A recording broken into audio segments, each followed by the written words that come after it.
2부에서는 실질적으로 여러분이 제일 좀 궁금해하시는 내용들을 좀 짚어보려고 그래요. 그래서 비트코인을 왜 해야 되냐? 그러니까 비트코인이 아니어도 좋아요. 누군가는 빨대 딱 꽂아서 이렇게 쪽쪽 뽑아먹고 있는 그런 게 본질인 거죠. 돈이라는 게 시간을 담는 그릇일 뿐 아니라 젊음을 담고 맞습니다. 짜증을 담고 맞습니다. 인생을 담고 있는 이거 하나 생각했고, 또 하나는 후배가 형 그럼 나 어떻게 시작해? 이렇게 물어보면 어떻게 설명을 해줘야 될까요? 비트코인을 절대 유튜브로 배우시면 안 됩니다. 이게 아이러니합니다. 저한테 하시는 말씀이시죠?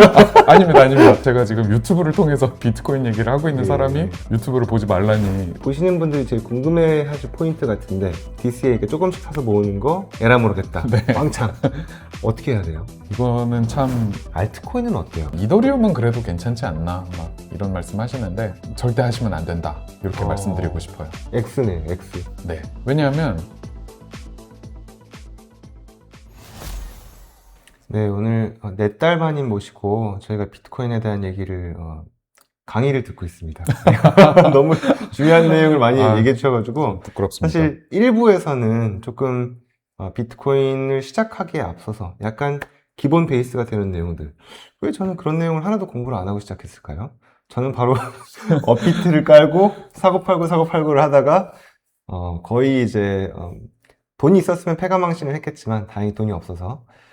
근데 그 말씀해 주시는 거를 들으면서 굉장히 많이 느꼈어요. 이게 단순히 금융위기에 대한 대책으로 짠 하고 나온 게 아니었다.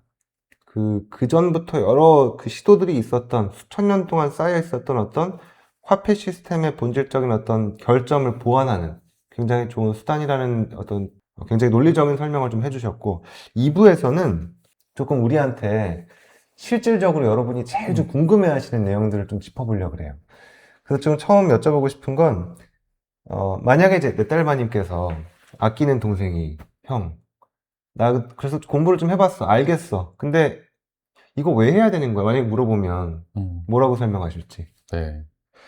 이거를 저도 뭐 채널에서나 아니면 강의에서나 아니면 저도 진짜로 아끼는 동생들 많거든요. 그리고 각별한 사이들, 당연히 가족부터 핵심 인맥이라고 할 수 있는 그런 사람들한테 어떻게 설명을 해야 되나 고민하다가 제가 3줄 요약은 아니고 5줄 요약으로 문구가 있거든요. 그래서 그거를 한번 설명드려 보면, 첫 번째, 돈은 시간을 담는 그릇이다. 근데 법정화폐, 그러니까 우리가 지금 쓰고 있는 달러, 원화, 이런 것들, 법정화폐를 팽창시키는 거는 그 그릇에 담긴 시간을 도둑질하는 거다. 근데 좋은 화폐란 그 도둑질을 잘 방어하는 수단이다. 그래서 그동안은 좋은 화폐가 혹은 완벽한 화폐가 없었기 때문에 우리가 돈이 아닌, 그러니까 즉 우리가 돈이라고 믿고 있는 달러, 원화가 아니라 부동산, 주식, 금, 이런 거를 계속 그릇으로 썼다. 불완전한 그릇들을. 근데 이제 비트코인이라는 아주 괜찮은 그릇이 있으니까 비트코인이라는 그릇을 써서 너의 시간이 도둑질 당하는 거를 잘 막으면 어떠냐. 이렇게 압축적으로 일단 시작은 합니다. 돈이 시간을 담는 그릇이다라는 말씀이 어떤 거예요? 네. 시간을 담는 그릇. 네. 시간과 에너지를 들이지 않으면 우리는 돈을 벌 수 없어요. 그렇죠. 네. 뭐냐면 급여 생활자시든 개인 사업자시든, 예를 들어 제가 커피를 만들어서 파는 바리스타라고 해볼게요. 그러면 손님이 옵니다, 저한테. 그래서 저한테 돈을 내미는데 사실 거기에 어떤 사회적 프로세스가 숨겨져 있는 거냐면, 어이, 내 딸 봐. 네 시간과 에너지를 투입해서 내가 먹고 싶은 커피 맛있게 하나 끓여줘. 이 얘기가 숨겨져 있는 거예요. 돈을 내밀면서 하는 게. 그러면서 그 대가로 내가 이 디지털 숫자, 그걸 삼성페이로 지불하든 카드로 지불하든 이 화폐를 내밀면서 상대방의 시간과 에너지를 청구하는 거예요. 그러면 저는 그 돈을 받잖아요. 그러면 그 돈에는 제가 그 커피 한 잔 만드느라 열심히 갈아 넣은 제 시간과 에너지가 거기에 충전이 돼 있는 거죠. 그러면 그 손님도 마찬가지인 게, 그 손님은 그 돈이 어디서 났겠어요? 그 손님 역시 예를 들어 회사원이시다라고 하면 회사가 그 손님한테 청구를 했겠죠. 그러니까 요구를 했겠죠. 아무개야, 너 아침 9시에 출근해서 저녁 6시까지 네가 좋아하는 싫어하든 그거는 내 알 바 아니고 아무튼 사무실에 나와서 회사에서 시키는 일 이거 해. 그러려면 네 시간과 에너지를 여기다 투입해야겠지? 그 대신에 내가 30일마다 월급이라는 숫자를 네 디지털 통장에다가 이렇게 꽂아줄게. 그러니까 이런 식으로 사람들은 자기의 시간과 에너지를 화폐라는 그릇에다가 담아서 교환을 하면서 사는 거예요. 근데 제가 일부에서 배터리 방전, 뭐 그릇이 줄줄 샌다 이렇게 표현을 드렸는데 저랑 선생님은 예를 들어 속된 말로 정말 못 빠지게 이렇게 막 열심히 일해서 돈을 벌고 있는데 옆을 보니까 누군가는 열심히 일 안 하고 막 배터리를 충전하고 있는 거예요. 그러면 그게 그 자체가 이제 부도덕하냐 비윤리적이냐 그걸 떠나서 이게 본질적으로 어떤 일이냐면 저랑 선생님은 8시간, 8시간씩 일해서 커피를 사 먹고 있는데 그 사람은 빵 시간 일하고 커피를 사 먹는 거니까 사회가 가지고 있는 커피는 2잔으로 딱 제한이 돼 있잖아요. 그러면 사실 일 안 하는 사람한테는 커피가 뭐 가면 안 될 거 아니에요. 그렇죠. 근데 원래 이 사회에 존재하던 커피, 뭐 에스프레소라고 할게요. 에스프레소 2잔은 8시간 일하는 저 한 잔, 8시간 일하시는 선생님 한 잔. 이 사회의 자원은 우리 둘만의 몫이어야 되는데 저 놈이 8시간 일 안 하고 빵 시간이라서 배터리를 딱 충전해갖고 나타나서 나도 커피 줘 라고 하는 거잖아요. 그럼 결국 선생님하고 저는 에스프레소 원액을 못 먹고 3잔으로 물을 타서, 그러니까 아메리카노를 타서 먹어야 되는 거예요. 그러니까 즉 선생님하고 저의 8시간 그 노동, 그러니까 선생님과 저의 그 시간, 인생의 일부가 배터리를 공짜로 충전하는 사람한테 도둑질을 당하는 거죠. 그래서 비트코인을 왜 해야 되냐? 그러니까 비트코인이 아니어도 좋아요. 좀 더 좋은 그릇이 왜 있어야 되냐? 자꾸 이렇게 내가 열심히, 뭐 인생은 한정돼 있잖아요. 영원히 인간이 영생하지는 않잖아요. 이 한정된 시간 동안 내가 열심히 일해서 나중에 미래에 좀 편하게 쓰려고 모아두는 이 그릇, 시간이 담겨 있는 그릇인데 누군가는 그거를 빨대 딱 꽂아서 이렇게 쪽쪽 뽑아 먹고 있는 그런 게 본질인 거죠. 굉장히 철학적인데요. 어떤 생각을 했냐면 저는 정말 여러 가지 생각을 했는데 돈이라는 게 시간을 담는 그릇일 뿐 아니라 젊음을 담고 맞습니다. 짜증을 담고 맞습니다. 인생을 담고 있는 이거 하나 생각했고, 또 하나는 어떤 사람이 뭐 리딩방에서 이제 추천을 받아가지고 주식을 왕창 들어가서 1,000만 원을 잃었다. 그러면 단순히 1,000만 원을 잃은 게 아니라 내 인생을 1,000만 원을 잃은 정확합니다. 거네요. 맞습니다. 이 비트코인에 대해서 공부를 좀 해봐라. 그러니까 저는 절대 비트코인을 사라 이런 얘기는 거의 안 해요. 비트코인이 뭔지 꼭 알아야 된다. 안 사더라도 좋다. 근데 비트코인이 이 시대에 뭔지는 알아야 된다 하면서 뭐 비트코인을 공부하면 뭐가 그렇게 좋은데요? 이렇게 물어보면 수만 가지 좋은 이유가 있습니다만 내가 돈에 대해서 잘 몰랐구나. 돈을 버는 법, 많이 벌어서 불리는 법, 지키는 법, 막 굴리는 법, 막 이런 거는 내가 많이 들어봤어도 정작 돈이 무엇이지? 이 생각은 내가 많이 안 해봤구나. 이런 거를 주면서 동시에 시간에 대해서 굉장히 아주 깊게 생각하게 돼요. 그래서 제가 인상적으로 들었던 비트코인 공부해가면서 시간에 대해서 아주 인상적으로 들었던 말씀 하나를 드리면 시간을 훔친다는 거는 방금 말씀하신 그러니까 상대방의 돈을 훔치는 거는 그 사람의 시간이자 그 사람의 인생을 송두리째 앗아가는 거잖아요.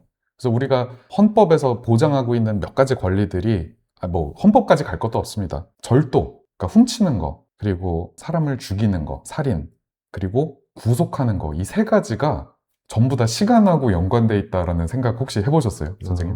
그러네요. 왜냐하면 네. 절도, 그러니까 어떤 사람이 생산한 결과물을 훔치는 거는 그 사람의 과거 시간을 훔치는 거예요. 그렇죠. 그리고 그 사람을 어디 감옥에 집어넣다거나 수갑을 채우고 구속하는 거는 그 사람의 현재 시간을 훔치는 거고, 살인은 뭐냐면 그 사람의 미래 시간을 앗아가는 거. 네. 그래서 저는 돈을 훔쳐가는 거를 그 사람의 과거 시간이자 미래 시간을 훔쳐간다고 보는 게, 그러니까 화폐를 팽창시키는 게 왜 그러냐면, 예를 들어 내가 뭐 예금 통장에 1,000만 원이 있는 사람인데 화폐 가치가 이제 반토막이 나면 내 과거 시간 절반을 훔쳐가는 거잖아요. 근데 거기서 끝나는 게 아니라 사람들이 뭐까지는 생각 잘 못하냐면 화폐 팽창이 예를 들어 뭐 선진국 같은 경우 천천히 늘어난다는 선진국이 뭐 연 5%, 6%, 7% 이렇게 늘어나거든요. 그 얘기인 즉슨 나의 배터리를 연 7%씩 몰래 방전시키고 있는 건데 이 세상의 웬만한 사람들은 그게 급여 생활자든 개인 사업자든 매년 자기의 소득을 7%씩 성장시키는 거 매년 빠지지 않고 죽을 때까지 그럴 수 있는 사람은 거의 없거든요. 힘들죠, 그건. 네. 직장인이라고 하면 내가 쉬지 않고 직장 생활하는 20몇 년 동안 7%씩 올리려면 그냥 계속 S등급을 받아야 되는 건데 그렇죠. 예. 그래서 영원히 그렇게 어떻게 보면 내가 벌어놓은 과거의 돈만 가져가는 게 아니라 인플레이션, 그러니까 화폐 팽창은 나의 미래 시간까지도 사실 갉아먹는, 저는 개인적으로 이거를 뭐 비도덕적이고 비윤리적이라고 표현하지 않으면 어떤 다른 표현이 있겠냐, 네, 싶습니다. 네. 사실은 전략적으로 생각하기 어려운 부분인데 비트코인에 대해서 생각을 하다 보니까 이 전반적인 내용을 좀 되돌아보게 되네요. 그러면 후배가 그 네달바님의 말씀을 듣고 설득이 됐어요. 형, 그럼 나 어떻게 시작해? 이렇게 물어보면 그러면 어떻게 설명을 해줘야 될까요? 뭐 좀 고루한 얘기가 이제부터 시작됩니다. 근데 저는 사실 그러네, 내 시간을 도둑질 안 당하려면 비트코인이 아니더라도 비트코인 같은 게 꼭 있어야겠네, 여기까지 오신 분들한테는 이제 절박해졌다라는 가정하에 좀 고루한 얘기를 드려도 잘 따라오시겠지, 이렇게 전제를 해보고 말씀드려 볼게요. 일단 비트코인은 서두에 말씀드린 것처럼 이 세간에 너무 많은 관심과 동시에 너무 많은 오해를 받고 있어요. 그래서 비트코인을 절대 유튜브로 배우시면 안 됩니다. 이거 되게 되게 아이러니합니다. 저한테 하시는 말씀이시죠? 아닙니다. 아이러니한데 예. 왜냐면 제가 지금 유튜브를 통해서 비트코인 얘기를 하고 있는 예. 사람이 유튜브를 보지 말라니 좀 되게 어폐가 있는데, 책으로 좀 시작하시는 게 좋아요. 이게 왜 그러냐면 유튜브가 다 알고리즘으로 돼 있잖아요. 그래서 뭐 제 채널 아니어도 좋아요. 저 채널 아니고 좋은 채널도 많은데 그 채널 가서 보시면 되는데, 이제 문제는 그 채널을 딱 영상을 클릭해서 몇 개를 보시면 알고리즘에 그때부터는 온갖 코인 채널들이 다 뜰 거예요, 앞으로. 근데 내가 어느 정도 책 같은 거를 통해서 스스로 좀 곱씹어보고 이렇게 반추해본다고 하죠. 그런 거를 그러니까 숙성의 과정을 거치지 않은 상태에서 이 알고리즘이 막 이렇게 여러분들한테 갖다주는 그 피드를 분간해낼 능력이 사실 없을 거예요. 저는 확신해요. 99%는 이 사람이 그래도 그럴싸한 소리 하네, 혹은 이 사람은 좀 사짜네, 이 사람은 좀 제대로 된 얘기하네, 이 눈을 키우려면 사실 유튜브를 보시면 그거는 저는 오히려 방해가 된다고 생각해요. 그래서 자꾸 귀동냥이라고 하는 거 있잖아요. 얘는 무슨 소리 하나, 쟤는 무슨 소리 하나, 막 이런 거 자체가 사실 비트코인을 시작하는 데 있어서 직진이 있고 이렇게 꼬불꼬불 굳이 돌아가는 길이 있다면 그건 돌아가는 길이라서 시간을 아끼고 싶으시다면, 아까 제가 계속 시간 얘기를 하고 있는데 시간이 제일 소중하잖아요. 그렇죠. 시간을 아끼시고 싶으면 유튜브보다는 책으로 시작하시는 게 좋다. 그 얼마 전에 선생님께서 추천해주신 모두를 위한 비트코인, 사실 그게 이 비트코인 좀 하신다 하는 분들한테는 그게 사실 1번 책입니다. 아, 그래요? 네, 아주 좋은 책을 리뷰해 주신 거예요. 좀 다른 얘기긴 한데, 제 채널에 올라와 있는 비트코인 영상들 있잖아요. 네, 정확도나 어떤 그 초보자한테 이 도움이 되는 거 10점 만점으로 봤을 때 네. 한 몇 점 정도? 초보자고 네. 그리고 어떤 도움되는 거에 대해서 그러네, 저 의사 선생님도 비트코인 얘기하시는 거 보니까 뭔가 있겠다, 좀 고개가 끄덕여지네, 네, 이거를 이제 도움이 된다라고 하면 저는 8점 정도 되지 않을까. 다행인데. 네. 저는 3점을 걱정했는데. 네. 그러니까 이게 왜 그러냐면 다행입니다. 네. 제가 전제를 아까 단 게 뭐 초보자 그리고 처음 입문자. 네, 입문자. 입문자. 요거가 좀 중요한 단서인 게 뭐냐면요, 대부분의 입문자분들은 일단 비트코인이라는 것 자체에 대해서 너무 관심이 없으세요. 그러니까 비트코인이라는 게 지금 하락장이라서 더 그런 것도 있지만 트래픽을 지금 발생시킬 수 있는 키워드가 전혀 아니거든요.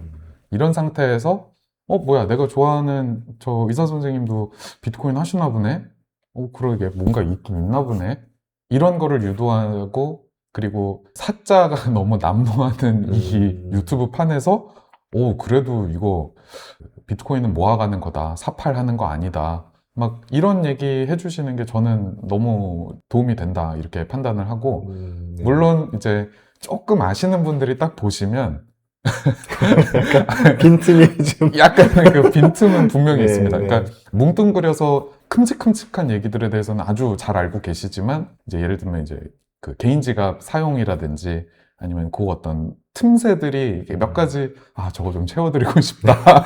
네, 앞으로 내 딸마님께서 좀 채워주시기로 하고. 네네. 하나 좀 여쭤보고 싶은 건 사실 저는 제일 그 보시는 분들이 제일 궁금해 하실 포인트 같은데 왜 DCA, DCA 조금씩 사서 모으는 거 하고 이제 ERM, 네. 에라 모르겠다. 네. 왕창.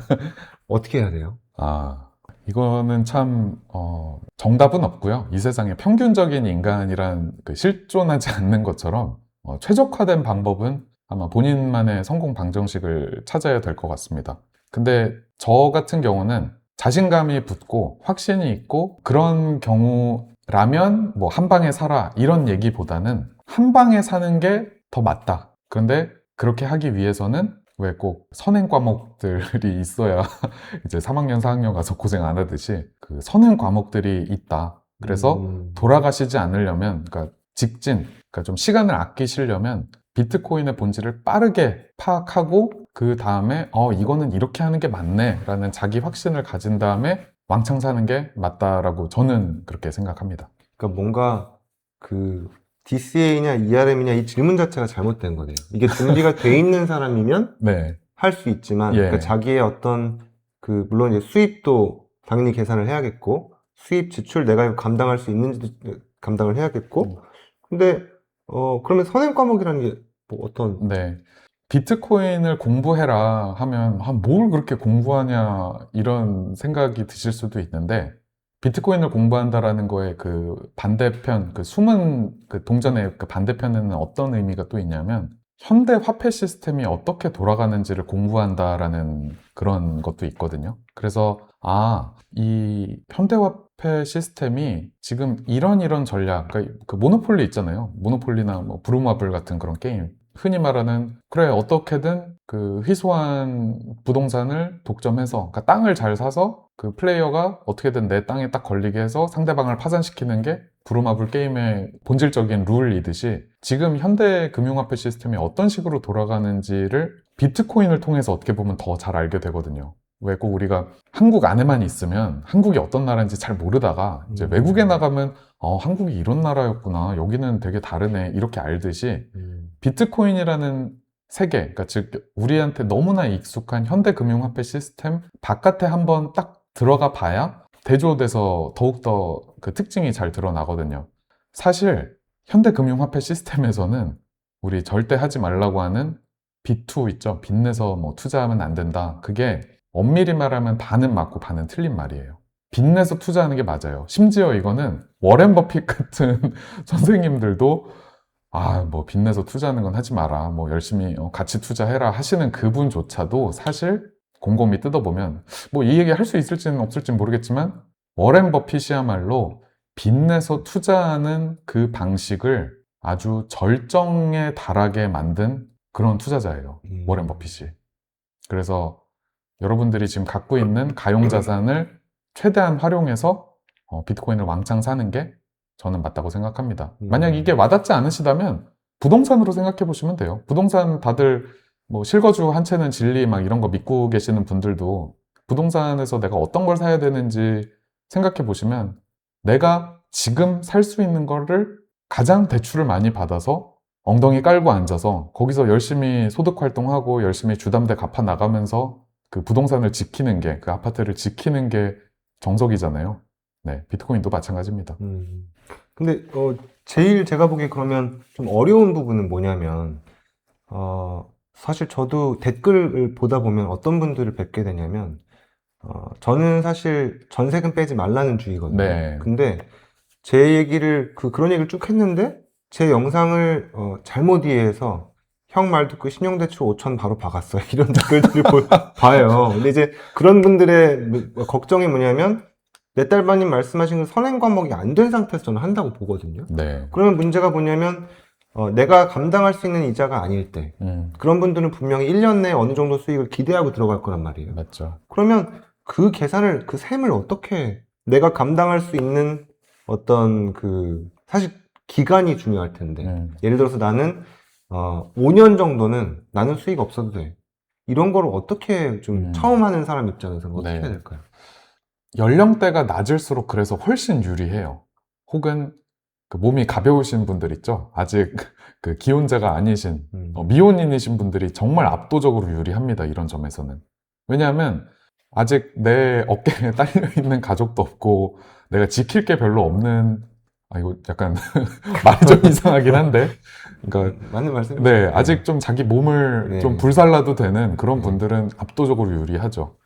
그런 분들은 지금 어떤 목돈이 들어갈 일이 결혼 정도 말고는 없어요. 그렇기 때문에 만약에 내가 월급을 어느 정도 꾸준히 앞으로 계속 받을 수 있고 소득 창출을 계속 할 수 있다면, 그리고 거기서 나오는 이자, 뭐 예를 들어 뭐 한 1억 빌리면 요새 신용대출 이자가 1년에 한 500만 원이니까 예를 들어 뭐 월 40이다. 아니면 그 이하다. 뭐 몇십만 원 정도 이자는 내가 충분히 낼 수 있다. 그런 분들은 좀 던지셔도, 그러니까 물론 이거는 선행 과목이 됐다라는 가정하에 그렇게 하셔도 괜찮고, 근데 예를 들면 제 나이쯤 되면 아이들한테 돈도 정말 많이 들어가고, 그러니까 지킬 게 되게 많아지거든요. 그리고 어떤 뱃머리를 이렇게 막 확확 선회하기도 되게 힘든 그 커리어 상으로서도 그런 게 있고 해서 그런 분들은 네, 별로 이렇게 추천드리지는 않죠. 그리고 무엇보다 전세금 빼서 월세로 가는 게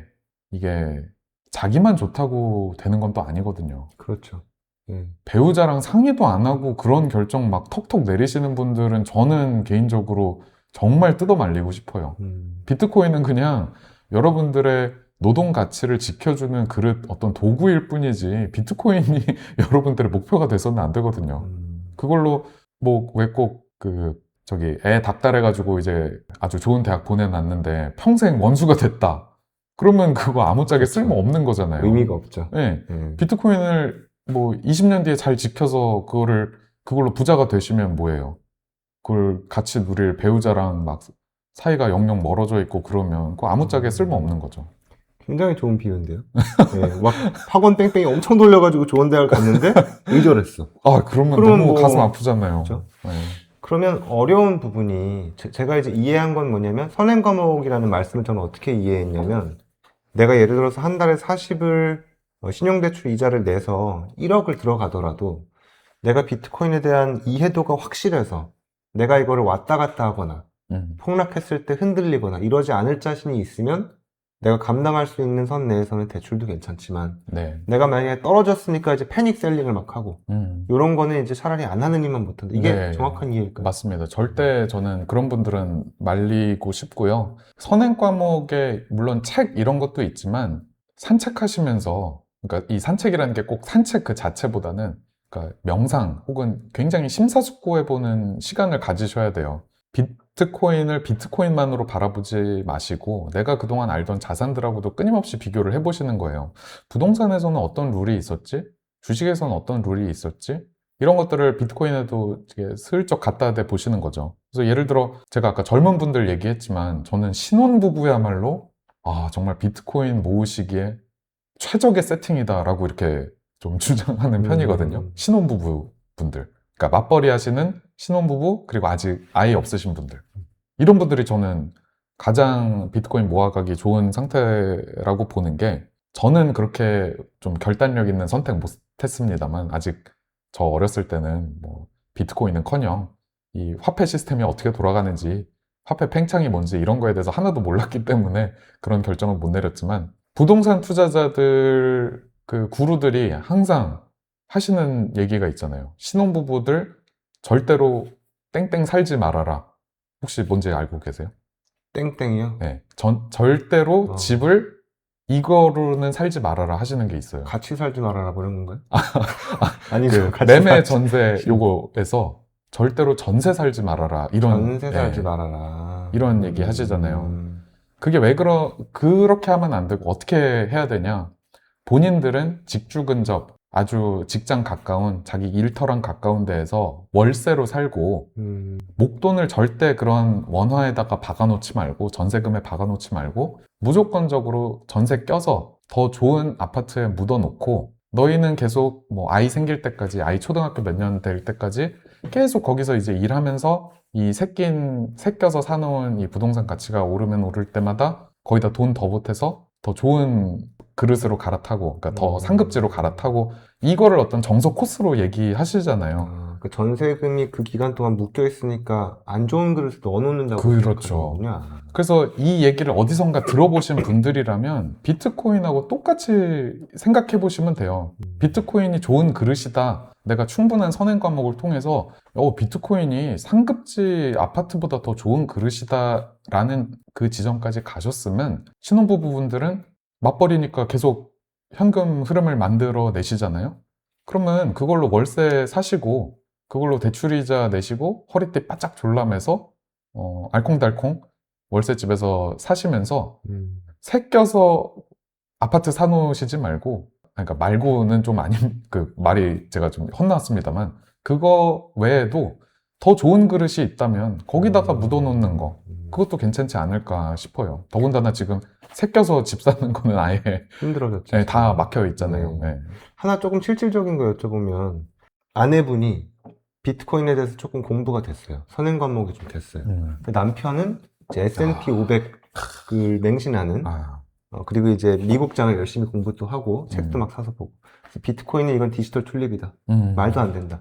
그러면 아내분 입장에서는 설득을 좀 하는 게 나을까요? 아니면 이것도 정말 쉬운 건 아닌데 이거. 예, 사람 바이 사람인 네, 것 같습니다. 제가 비트코인 그런 컨퍼런스나 이런 데서 이제 해외 연사분들조차도, 그러니까 이 바닥에 기본 막 10몇 년 있으신 그런 분들한테도 여쭤보면 가족들은 어떻게 설득하셨어요? 이런 질문에 다들 빵 터지거나 한숨 쉬거나 막 고개를 다 절레절레 하세요. 그러면서 family and friends are exhausting 막 이런 얘기도 하신 적이 있어요. 진짜 진 빠진다고 친구들이나 가족들한테 얘기하는 거. S&P 저 나쁜 그릇이라고 하는 그런 말씀 아니에요. S&P도 정말 좋은 그릇이다라고 생각을 합니다. 저도 이 주제에 대해서 워낙 많이 질문도 받았고, 그리고 간증이라고 해야 되나요? 저 이렇게 설득했습니다. 아니면 저 이렇게 설득하려는데 되게 실패했습니다. 뭐 남편이 못 알아줘서 속상합니다. 뭐 부모님이 너무 이렇게 방어적이셔서 너무 마음이 아픕니다. 막 이런 얘기 하시는데 결국 시간과 가격 상승? 네, 이거가 그 사람을 설득하는데 최고의 특효약인 것 같아요. 그래서 예를 들면 사람도 성격이 다 다르잖아요. 되게 그 곤조라고 하죠. 곤조가 아주 강하신 분들도 있고 아니면 경청 잘하시는 분들도 있고 사람마다 다 특성이 다양한데 이 상대방의 성향을 딱 봤을 때 말이 통한다 그 이상으로 자기랑 다른 생각을 마주했을 때 이 사람이 좀 유연한 사람이다 뭐 이런 생각이 드신다면 좀 설득해 보시는 것도 괜찮겠지만 사실 아까 잠깐 가정의 행복, 배우자와의 행복 이거 말씀드렸듯이 비트코인이라는 행복을 위한, 그러니까 특히 미래의 행복을 위한 도구로 인해서 행복을 잃으신다면 그거는 별로 좋은 방법은 아닌 것 같아요. 네. 역시 시간을 좀 드리고 가격 상승이 될 수 있는 걸 내가 바라볼 수 있을 정도의 어떤 확신이 있다면 그게 하여튼 제일 중요하겠네요. 네, 그리고 맞습니다. 이제 가장 중요한 전제는 말씀하신 것처럼 아까 이제 아이 그 대학 가는 비유도 하셨지만 결국은 이제 목적이 아니고 수단이다. 네. 비트코인 이게 중요할 것 네. 같고. 뭐 여쭤볼 게 너무 많은데 지금 이제 실질적인 얘기 요 2부의 마무리 질문 하나 드리고 싶은 건 제가 굉장히 많이 받는 질문 중에 하나가 이더리움, 네. 그 다음에 XRP, 솔라나 이런 것들 알트코인은 어때요? 이거는 제가 선생님께 제안 드렸다시피 어떤 심화편으로 정말 한 부를 통째로 구성해도 될 정도긴 한데 뭐 여기서는 좀 압축적으로 말씀을 드려볼게요. 그 이더리움 그래도 메이저 알트잖아. 뭐 그래도 2위잖아. 뭐 그래도 이더리움한테 알트코인 그거는 좀 아니지 않나? 뭐 잡코인이야 많지만 이더리움은 그래도 괜찮지 않나? 막 이런 말씀 하시는데 지금까지 쭉 설명드렸던 거 있죠. 내가 오늘 일한 가치를 불확실한 미래를 위해서 대비해 놓는 시간의 그릇, 에너지의 배터리, 이런 측면에서 알트코인은 절대 하시면 안 된다. 이렇게 말씀드리고 싶어요. X네, X. 네. 어, 왜냐하면 네. 좋은 그릇의 조건들, 지금 제가 이렇게 딱 정리해 드린 건 아니지만 계속 반복해서 드린 거 있잖아요. 이 그릇에다가 나의 시간과 에너지를 충전해 놨으면 누군가 그거를 마음대로 막 빨대 꽂아서 못 빼먹어야 되고, 그리고 누가 그걸 마음대로 막 못 찍어야 되고, 그리고 아까 전에 러시아가 열심히 석유 팔아서 미국이 준 쿠폰에다 저장해 놨더니 어느 날 갑자기 그 쿠폰 못 쓴다고 막 해버리거나 그 규칙을 막 마음대로 바꾸는 거죠. 그러니까 그 그릇의 규칙 혹은 그 그릇에 들어있는 나의 시간과 에너지를 마음대로 조작하고 바꾸고 그러는 그릇에다가 여러분들의 피와 땀이 서려 있는 그 에너지를 굳이 넣으셔야 될까? 네, 이런 얘기를 드리는 거죠. 규칙을 마음대로 바꿀 수 있는 그게 어디서부터 비롯되냐면, 비트코인은 아까 우리 시작할 때 일부에서 사토시가 사라졌잖아요. 그러니까 창시자가 없잖아요. 비트코인은 회사도 아니고 CEO도 없고 마케팅 부서도 없고 고객센터, 콜센터 이런 게 있는 조직이 아니라 그냥 어떤 프로토콜 같은 거예요. 예를 들면 체스 게임 같은 거, 아니면 뭐 떡볶이 레시피, 뭐 바둑 게임, 야구 게임. 야구 게임이라는 거를 관장하는 주식회사 이런 건 없잖아요. 그렇죠. 네. 비트코인은 그런 거고, 비트코인 미만 모든 알트들, 이더리움이 가장 대표적인데 그거는 그냥 회사예요, 회사. CEO가 있고 창시자가 있고 그거를 전문으로 마케팅하는 마케팅 팀이 있고, 그래서 어떻게든 자신들의 이익에 반하는 일이 있거나 하면 규칙을 바꾸거나 그러는 게 아주 자유롭죠. 그래서 비트코인의 창시자가 사라진 게, 혹은 비트코인은 주인이 없는 그 특징이 그냥 그런가 보다 하고 말 특징이 아니라 비트코인은 아주 독특한 특징 중 하나다. 이렇게 보시는 게 좋습니다. 그 야구나 떡볶이 레시피랑 비슷하다. 이게 굉장히 중요한 말씀 네. 같아요. 그렇게 생각해 본 적이 없는데 고객센터도 없고 마케팅 팀도 없고 네. 그냥 이런 프로토콜을 만들어 놓고 없어져 버렸다는 게 이제 우리 사용자 입장에서는 굉장한 그게 중요한 특징이다. 이렇게 받아들일 수 맞습니다. 있을 것 같습니다. 그래서 비트코인을 조금 더 많이 파보신 분들은 이런 유래도 들으셨어요. 프로메테우스가 뭐 인간을 위해 불을 훔쳐와서 뭐 본인은 평생 이렇게 자기 간이 쪼아먹히는 그런 고통을 받았다, 막 그런 것처럼 불의 창시자가 지금 더 이상 누구인지 중요하지도 않잖아요. 그렇죠. 예. 그리고 떡볶이 레시피 그렇죠. 창시자가 누군지 중요하지도 않고, 네. 그러니까 중요한 거는 전 세계인들이 즐기는 뭐 떡볶이 레시피, 피자 레시피, 뭐 김치 레시피, 아니면 야구 게임, 체스 게임 이런 거를, 아니면 뭐 가위바위보 게임 이런 거를, 저랑 선생님이 오늘 가위바위보 했는데 몇 판 하다가 이거 내 딸바님 이거 왠지 주먹이 가위를 이기게 하는 이 룰은 이거 별론 것 같아요. 오늘은 반대로 합시다라고 선생님하고 저하고 그렇게 합시다라고 한들 그 가위바위보 게임 룰이 바뀌진 않잖아요. 그렇죠. 전 세계인들을 다 찾아가서 우리의 그 논리를 설명해야 되고 설득이 될 리가 없잖아요. 그러니까 비트코인을 좀 그렇게 바라보셔야 돼요. 굉장히 발상의 전환, 항상 그런데 이렇게 그 전문가분들을 만나면 생각이 많아지는 것 같아요. 지금까지 알았던 게 많이 뒤집히는 경험을 하게 되고, 1부에서도 많이 배웠지만 2부에서는 조금 실질적인 내용들, 그러니까 시작하는 사람 입장에서 왜 시작해야 되는지, 그 다음에 시작할 때 어떤 방식으로 시작하는 게 유리한지, 그 다음에 이제 신혼부부가 왜 유리한지, 그 다음에 또 훨씬 실질적인 가족을 설득할지, 뭐 이런 얘기까지 했습니다. 네. 여러 가지 잘 설명해 주셔서 너무 감사합니다. 네. 감사합니다. 비트코인도 단순히 투자 자산이다라고 생각하는 사람들이 많이 있거든요. 근데 그것보다는 라이프 스타일이다. 가장 드라마틱하게 바뀐 게 있다면 시간에 대한 어떤 개념이 정말 그거는 송두리째 바뀐 것 같아요. 이 세상에서 가장 중요한 건 시간이구나라는. 굉장히 중요한 말씀 같아요. 왜냐하면 제가 비트코인 책을 몇 권을 읽었는데 사실은 종이가 아까운 책들이 있거든요. 근데 그렇죠. 제가 읽으면서 어떤 생각을 했냐면, 지금 설명해 주신 삶의 질, 마음의 평온, 이거를 이제 시간 개념 없이 설명한 책들이 대부분이에요. 편하다니까 알겠는데, 좋은데 왜 편하지? 근데 지금 말씀하신 시간이 들어가니까 제가 알 것 같아요. 내 과거의 시간을 안 새는 그릇에 넣었기 때문에 들어간 사람 입장에서는 완전히 신경을 끄기가 사실 수익률. 왜냐하면 지금 당장 눈에 보이는 이 수익 마이너스가 나오니까 또 어떻게 이거를 신경을 끌 수가. 일단 가장 쉽고 빠르고 직진할 수 있는 방법은 비트코인에는 수익이라는 게 있을 수 없구나 라는 지점까지 딱 터치했기 때문에 수익률이라는 말을 되게 안 쓰시는 그게 있어요. 수익이 있을 수 없다. 네. 어떤 말이죠? 이 세상에는 우리가 수익이라고 부를 수 있는 거 몇 개 제가 예시를 들어드리면, 어떻게 보면 거래소에서 보이는 빨간불, 파란불은 그냥 그 뿐인 거네요. 거기서 네. 보여주는 숫자일 뿐인 거고. 여기서 연결해서 그럼 드는 질문은 엑시트는 그럼 언제? 언제 팔아야 될까요? 필요할 때 파시면 됩니다. 근데 여기서 이제 팔다라는 것도 약간의 또 발상의 전환을